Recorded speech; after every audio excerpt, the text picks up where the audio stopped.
सबसे पहले मैं अध्यक्ष जी आपका धन्यवाद देना चाहता हूं। आपका और सरकार के प्रयास से आज ये विशेष हमारा विधानसभा का सत्र है और आज के दिन हम केवल महिला सदस्यों को ही बोलने का अवसर दे रहे हैं। जहां आपने नेता सदन और मुझे बोलने का मौका दिया है, मैं आपका बहुत बहुत धन्यवाद देना चाहता हूं। हालांकि अध्यक्ष जी लगातार इस प्रयास में हैं कि नई नई चीज़ें आएँ और जब से आप अध्यक्ष बने हैं बहुत सी चीज़ों को बदलते हुए हम लोग देख रहे हैं। ये स्वाभाविक है कि बिना सरकार के सहयोग के, बिना सरकार के बजट के बहुत सारे काम नहीं हो सकते हैं। और कभी गैलरी का सुंदरीकरण हो, और अब टैबलेट भी हमारे सामने आ गई है। केवल एक टैबलेट नहीं दे रहे हैं अध्यक्ष जी, दूसरी भी टैबलेट दे रहे हैं आपको, तो दो टैबलेट हम लोगों के पास हो जाएंगे। और जब कभी हम लोग चाय या कॉफ़ी पीने का बाहर जाते थे तो कैसी चाय मिलती थी, कैसी कॉफ़ी मिलती थी, अक्सर हमारे सदस्यों को शिकायत रहती थी। लेकिन उस शिकायत को भी आपने दूर कर दिया, बहुत बहुत धन्यवाद। और कल तो हमारे एक सदस्य चाय पीते पीते ये भूल गए कि सदन में उन्हें रहना है। तो कभी कभी अच्छे काम की वजह से ये भी हो जाता है। जैसे आपने आज महिलाओं के लिए बोलने का अवसर दिया, आज हमें जानकारी मिली कि नेता सदन बहुत सी चीज़ें जानते हैं। स्वाभाविक है, वो मुख्यमंत्री हैं तो सब चीज़ जानेंगे। मैं उनके भाषण से ही अपने भाषण को जोड़ते हुए, उन्होंने जहां भूमिका बताई महिलाओं की, न केवल आज़ादी में, समाज में जगह जगह पर उन्होंने बहुत महत्वपूर्ण योगदान दिया है। सर्वप्रथम अगर हम आज़ादी की लड़ाई को देखें और जो भूमिका महिलाओं ने और हमारी नारी शक्ति ने योगदान दिया है, झांसी की रानी लक्ष्मीबाई को हम लोग भूल नहीं सकते। उनके साथ साथ बहुत सारे ऐसे नाम हैं जो कभी कभी हम लोग भूल जाते हैं। बेगम हजरत महल हैं, महारानी अवंतीबाई लोधी, चांद बीबी, दुर्गा भाभी, कस्तूरबा गांधी जी, अहल्याबाई होलकर, सरोजिनी नायडू जी जो सबसे पहली इस उत्तर प्रदेश की गवर्नर भी हुई। और अच्छा होता स्पीकर महोदय, आज महिला स्पीकर भी, अगर वो महिला हमारी गवर्नर जो हैं, अगर वो भी इस कार्यक्रम में किसी न किसी रूप में शामिल हो जाती हैं। अरुणा आसिफ अली, भीकाजी कामा, कैप्टन लक्ष्मी सहगल और अनेक नाम हैं, वीरांगना उदा देवी पासी, ऐसे तमाम नाम हैं, झलकारी बाई, जिनको हम याद कर रहे हैं, जिनके योगदान से, जिनके प्रयासों से हमें उस आज़ादी की लड़ाई में और मजबूती मिली। वहीं जहां हम अपने उत्तर प्रदेश का इतिहास देखते हैं, सर्वप्रथम उत्तर प्रदेश की नहीं बल्कि देश की पहली महिला मुख्यमंत्री अगर किसी प्रदेश ने दी थी तो उत्तर प्रदेश ने दी।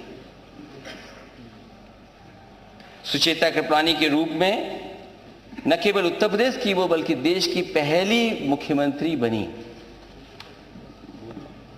और इसी के साथ साथ गवर्नर भी, जिन्होंने आज़ादी की लड़ाई में राष्ट्रपिता महात्मा गांधी जी के साथ रह करके और उन्होंने पहचान अपने आप बनाई। जहां उन्हें नाइटिंगेल के ऑफ इंडिया बोला जाता, सरोजिनी नायडू, वो भी यहाँ की गवर्नर। जहां हम अपनी गिनती देखते हैं, यहाँ पर जो पहला सदन रहा होगा उसमें संख्या कम थी, लेकिन लगातार महिलाओं की उपस्थिति और संख्या बढ़ती चली आ रही है। और आज जिस सदन में हम लोग बैठे हैं उसमें लगभग सभी दलों को मिलाकर के 47 महिलाएं सदस्य हैं। और हमें उम्मीद है कि आने वाले समय में सभी दल ये प्रयास करेंगे कि ज़्यादा से ज़्यादा महिलाएं इस सदन में कैसे पहुंचें। जहां कोई कैबिनेट ऐसी नहीं रही होगी जहां पर महिलाओं को मौका न दिया गया हो, और लगातार कैबिनेट में किसी न किसी रूप में किसी न किसी महत्वपूर्ण पद पर महिलाएं रही हैं। आज जब हम महिलाओं पे चर्चा कर रहे हैं तो हमें अपने नेता डॉक्टर राम मनोहर लोहिया जो नर नारी समानता की बात करते थे, उनके कोट याद आते हैं और उनका मैं पहला कोट पढ़ता हूं। उन्होंने कहा कि नारी को गठरी के समान नहीं बल्कि इतनी शक्तिशाली होनी चाहिए कि वक्त पर पुरुष को गठरी बना अपने साथ ले जाए। ये किसके विचार हो सकते हैं? इस समाज में अगर हम इतना सम्मान दे दें और इतनी ऊंचाई तक पहुंचा दें तो हमारे समाज और देश की तरक्की और दुनिया में पहचान में आ जाएगी। न केवल उन्होंने ये कहा बल्कि एक जगह मैं उनकी दूसरी बात को कोट करता हूं कि इस देश की औरतों के लिए आदर्श सावित्री नहीं द्रौपदी होनी चाहिए, क्योंकि अक्सर हम सावित्री को आदर्श मान लेते हैं क्योंकि वो पति के प्रति पूरी समर्पित थी। और डॉक्टर राम मनोहर लोहिया ने वहीं कहा कि इस देश की औरतों के लिए अगर आदर्श कोई हो सकता है तो वो द्रौपदी है। इसलिए मैं अध्यक्ष जी आपको धन्यवाद देता हूं जहां महिलाओं के बारे में आपने सोच विचार करके इस सदन को बुला करके एक दिन का मौका दिया है। आज मैं ये कह सकता हूं कि महिलाओं के इतने मुद्दे हैं कि हमारा एक दिन काफी नहीं है। अगर हम पूरे सत्र में भी बहस करें तो शायद वो मुद्दे खत्म नहीं होंगे, क्योंकि जो तस्वीरें हमें देखने को मिलती हैं, ये जिम्मेदारी केवल मैं ये कह दूं समाज की है या सरकार की है। मैं आज इस मौके पर दलगत राजनीति ऊपर ये कहना चाहता हूं कि जब हम अखबार पढ़ते हैं और तस्वीरें देखते हैं कि क्या क्या घटनाएं हो रही हैं आज दिल्ली से या पार्लियामेंट से कठोर से कठोर कानून पास हुए हैं, लेकिन उसके बावजूद भी महिलाओं के ऊपर जो घटनाएं देखने को मिल रही वो कम नहीं हो रही हैं। और अगर हम एनसीआरबी का आंकड़ा देखें तो वहीं उत्तर प्रदेश की जहां आबादी ज्यादा है वहीं इस सदन की भी जिम्मेदारी बढ़ जाती है, क्योंकि महिलाओं के साथ जो कुछ हो रहा है ये सब इस समाज में ऐसा महिलाओं के साथ नहीं होना चाहिए। और जो घटनाएं सुनने को मिलती हैं कई बार केवल शहर का नाम ले दें तो हमें घटना वो याद आ जाती है। अगर हम हाथरस देखें या लखीमपुर अभी की घटना को देखें, ये बात मैं नहीं कहता हूं कि आज सरकार का विरोध करने के लिए मैं नहीं खड़ा हूं। कई ऐसी भी घटनाएं जो हमारी सरकार में भी हुई, लेकिन जब सरकार और समाज और विपक्ष मिलकर के काम करता है तो इन समस्याओं को रोका भी जा सकता है और भविष्य में रिपीट नहीं हो सकता है। इस सदन में जहां हम आज चर्चा कर रहे हैं महिलाओं के सवाल को लेकर के, मुझे याद है इसी सदन ने दिन रात जग करके सस्टेनेबल गोल्स पे भी चर्चा की थी। ये केवल चर्चा न रह जाए, इसलिए जहां विपक्ष की जिम्मेदारी है वहीं विपक्ष से ज्यादा सरकार की जिम्मेदारी है कि अगर चर्चा में जो बातें आ रही हैं, जो चर्चा में कहीं जाएंगी, उन पे हम ठोस कदम कैसे उठाएं। जहां आज हम हर क्षेत्र में ऊंचाइयों पर देख रहे हैं, महिलाएं लगातार अपने मेहनत से समाज के और उनके परिवारों के प्रयास से ऊंचाइयों तक पहुंच रही हैं। बड़े बड़े पदों पर हम लोगों ने देखा है। हम वो बातें नहीं भूल सकते। इस समाज में ऐसा भी समय था और भारत के हिस्से में ऐसा भी समय था, अगर हमें बहुत सारी चीजों पर गर्व होता है तो हम वो चीजें भी याद करें कि हमारा समाज किन चीजों से निकल करके आया है।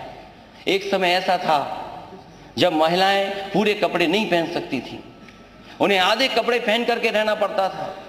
वहां की हुकूमत उनसे टैक्स लिया करती थी। ऐसा भी समय देखा है, लेकिन जब जैसे जैसे चीजें बदली हैं, समाज में सुधार आया, चीजें बदली हैं, आज जहां हम पहुंचे हैं, हो सकता है अगर समाज और सरकार और सब हम लोग मिलकर के कोशिश करेंगे तो हो सकता है समाज हम कहां आगे पहुंचा दें। इसलिए ज्योतिबा फूले और सावित्रीबाई फूले को हम नहीं भूल सकते, जिन्होंने इस देश में महिलाओं को और बच्चियों की पढ़ाई के लिए और समाज को सुधारने के लिए अपना पूरा जीवन लगा दिया।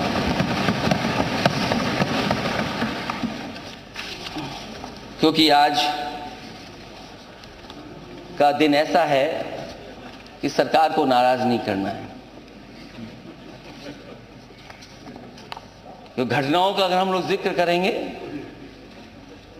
माननीय सदस्य जितने लोग बैठे हैं सब जानते हैं। जब आज हम लोग चर्चा कर रहे हैं तो अखबारों में किस शहर की घटना कितनी बड़ी निकली है, घटना कैसे हुई वो अलग बात है, लेकिन अगर वो घटना अखबारों में छप जाए, टीवी पे आ जाए, तो आज सभ्य समाज में हमें कितना शर्मिंदा होना पड़ता है। मुरादाबाद जैसी घटना, जहां पर एक बेटी रास्ते पे भागती चली गई अपने आप को बचाने के लिए, और कोई कपड़ा उसके शरीर पर नहीं, तो सोचो हमारी आपकी जिम्मेदारी कितनी बन जाती है। इसलिए आज सरकार का सरकार ने बड़ी बड़ी बातें कही थी कि सशक्त नारी बनाने के लिए हम क्या क्या फैसला लेंगे। आज मैं उन बातों को याद नहीं दिलाना चाहता हूं, लेकिन महिलाओं की सबसे जरूरी चीजें हैं, उनकी सेफ्टी और सिक्योरिटी पे क्या हम काम करें, उनको हम किस तरीके से सरकार की योजनाओं से जोड़ें, महिला सशक्तिकरण और कल्याण के लिए हम क्या क्या कर सकते हैं। सुझाव के रूप में मैं जरूर कहना चाहूंगा,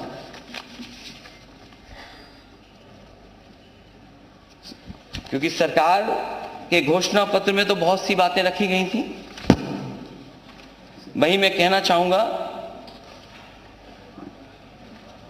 कि हम लोग समाजवादी पार्टी की घोषणा पत्र में हम लोगों ने कुछ बातें लिखी थी, क्योंकि हम सरकार में नहीं आए हैं, इसे हम सुझाव के रूप में सरकार को बता सकते हैं।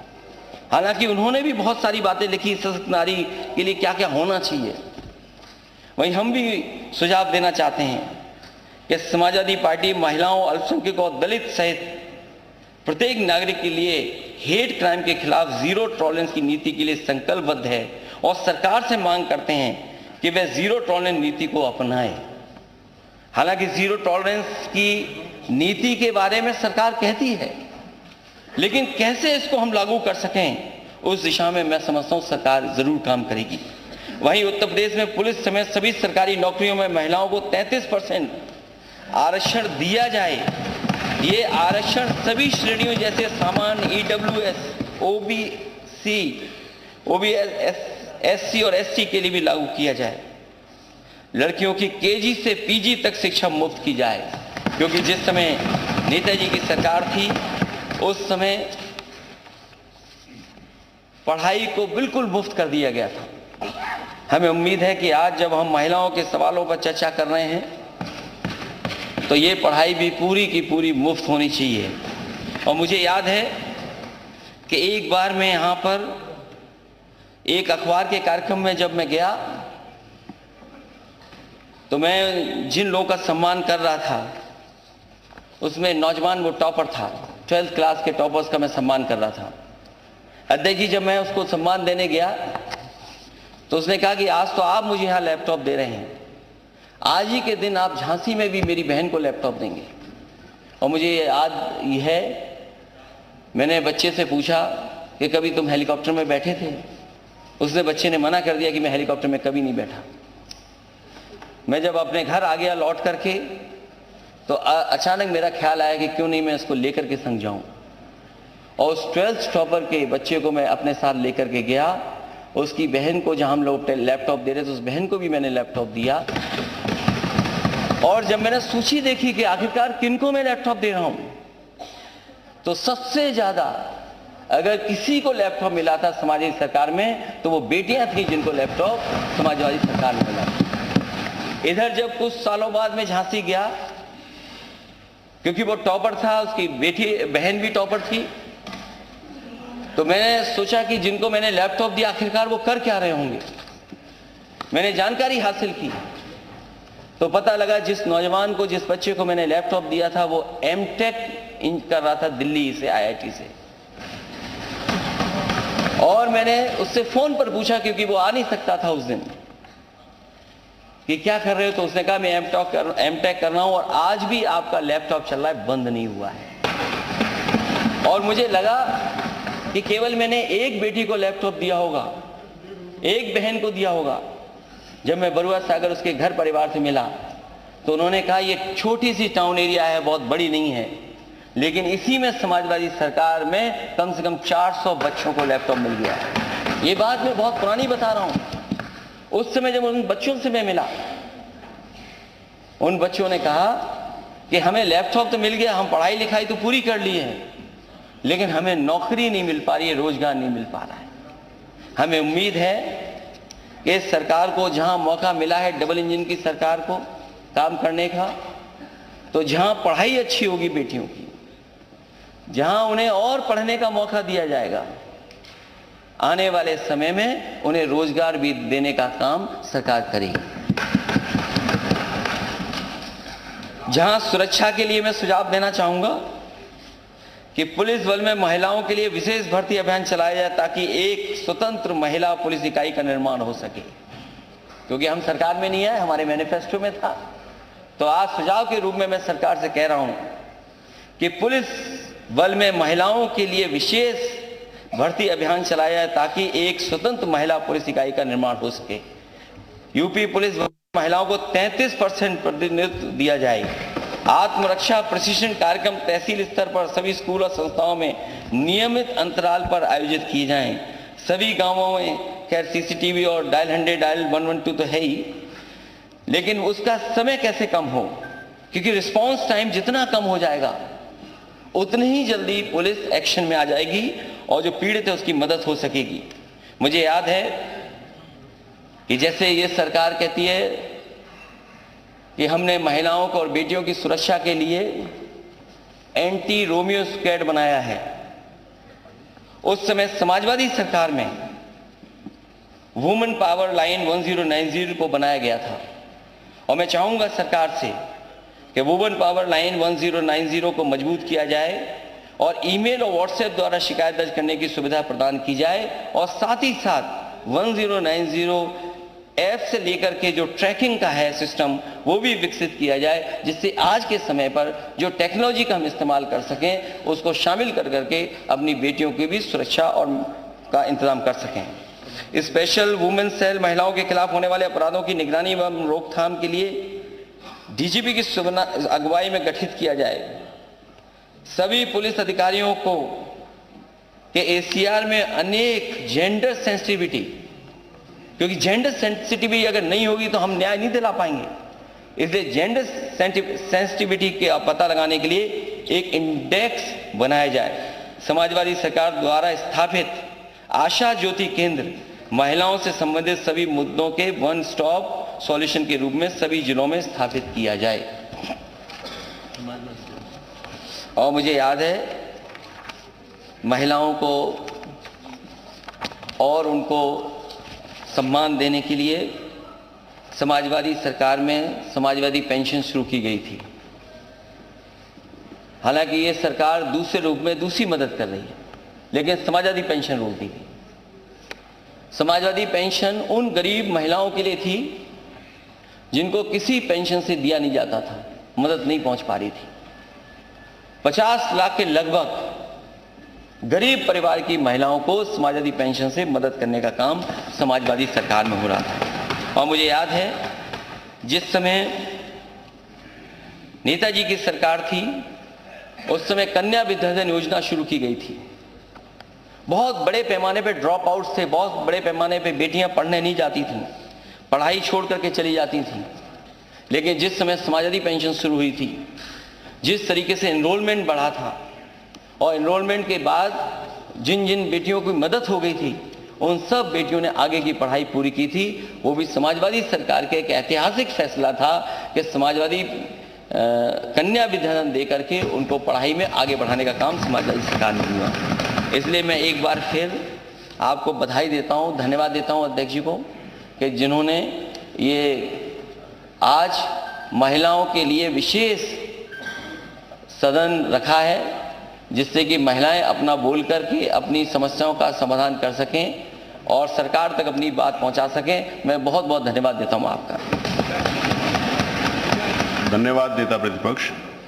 एक eminent women freedom fighters of India, इस बुक का मैंने लोकार्पण किया था।